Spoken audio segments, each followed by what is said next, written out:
Hi. இப்போ நான் self monitoring of blood glucose பத்தி சொல்றேன். இதுல என்னன்னா, செல்ஃப் மானிட்டரிங்னா நீங்களே தன்ன தானா மானிட்டர் பண்ணிக்கிறது. ஒரு குளுக்கோமீட்டர் வீட்ல வச்சுட்டு அவங்களே சுகர மானிட்டர் பண்றது. இது யாருக்கெல்லாம் வேணும்னா, டைப் 1 டயபெட்டிஸ், பிரெக்னன்சி டயபெட்டிஸ். ஏன்னா இவங்களுக்கெல்லாம் அக்யூரேட் கண்ட்ரோல் இருக்கணும். அதே மாதிரி சுகர் ரொம்ப ஃப்ளக்சுவேட் ஆகிறவங்களுக்கு, லோ சுகரும் ஹை சுகரும் நிறைய ஃப்ளக்சுவேஷன்ஸ் இருக்கிறவங்க.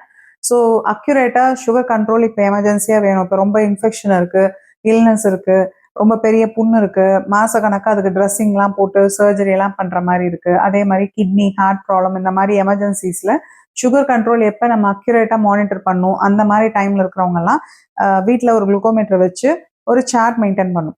இது எப்படி ரெக்கார்ட் பண்ணும்னா, நீங்க வந்து சுகர் செக் பண்ற டைமிங்கு, இப்போ ஃபாஸ்டிங்கா போஸ்ட் பிராண்டியலா, அதுக்கு நீங்க வந்து இப்போ ஃபாஸ்டிங் எடுக்கிறீங்க அப்படின்னா கரெக்டா அந்த டைமிங்ல எடுத்தீங்களா, அதே போல ஒரு காஃபி மறந்து குடிச்சிட்டேன்னா கூட அதை நீங்க ரெக்கார்ட் பண்ணும். அன்னிட்ட எக்ஸசைஸ் லெவலு, அதே மாதிரி நீங்க அன்னைக்கு டேப்லெட் எடுத்தீங்களா, ஏதாவது ஸ்கிப் பண்ணிட்டீங்களா, இது எல்லா ரெக்கார்டுமே அதுல இருக்கணும். அதே போல இப்போ ப்ரீவியஸ் 3 டேஸ்ல ஏதாவது இல்னஸ் இருக்கு, அதுக்கு நீங்க ஏதாவது மாத்திரை எடுத்தீங்க, சுகர் டேப்லெட்டை அப்போ ஸ்கிப் பண்ணீங்க, நேற்று நைட்டு நல்லா தூங்கல, நீ காலையில ஃபாஸ்டிங் நான் எடுத்தா அது அதிகமா இருக்கு, இந்த மாதிரி எல்லா ரெக்கார்டுமே நீங்க ஒரு சார்ட் போட்டு ஒரு டைரி வச்சு இதை மெயின்டைன் பண்ணணும்.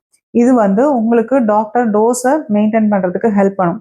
ஸோ இந்த செல்ஃப் மானிட்டரிங் ஆஃப் பிளட் குளுக்கோஸ்ல என்ன அட்வான்டேஜ் அப்படின்னா, இந்த யார் ஒழுங்கா மெயின்டைன் பண்றாங்களோ இந்த எஸ்எம்பிஜியை, அவங்களுக்கு பார்த்தீங்கன்னா ஹெச்பிஎன்சி குறையுது. அதே மாதிரி ரொம்ப லோ சுகர் ஆகுறதோ ரொம்ப ஹை சுகர் ஆகுறதோ இவங்களுக்கு ஃப்ரீக்வன்சி ரொம்ப கம்மியா இருக்கும். ஏன்னா அவங்களுக்கு தெரியும் சின்ன சின்ன மாற்றங்கள் கூட நமக்கு ஃப்ளக்சுவேஷன்ஸ் வருதுங்கிறனால ரொம்ப கேர்ஃபுல்லா இருப்பாங்க, டிசிப்ளைன்டா இருப்பாங்க.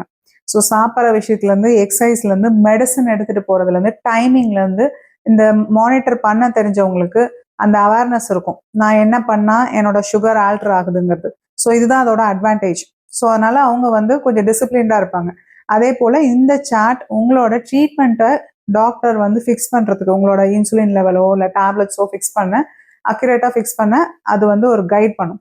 ஸோ எப்பயுமே வீட்டில் நீங்க பார்க்குற சுகரை பார்த்துட்டு மெயின்டைன் மானிட்டர் பண்ணதை எழுதாம, ரெக்கார்ட் பண்ணாம, அதுவும் இந்த டீட்டெயில்ஸோட ரெக்கார்ட் பண்ணாம நீங்க பார்த்தீங்கன்னா அது அவ்வளோ யூஸ் இருக்காது.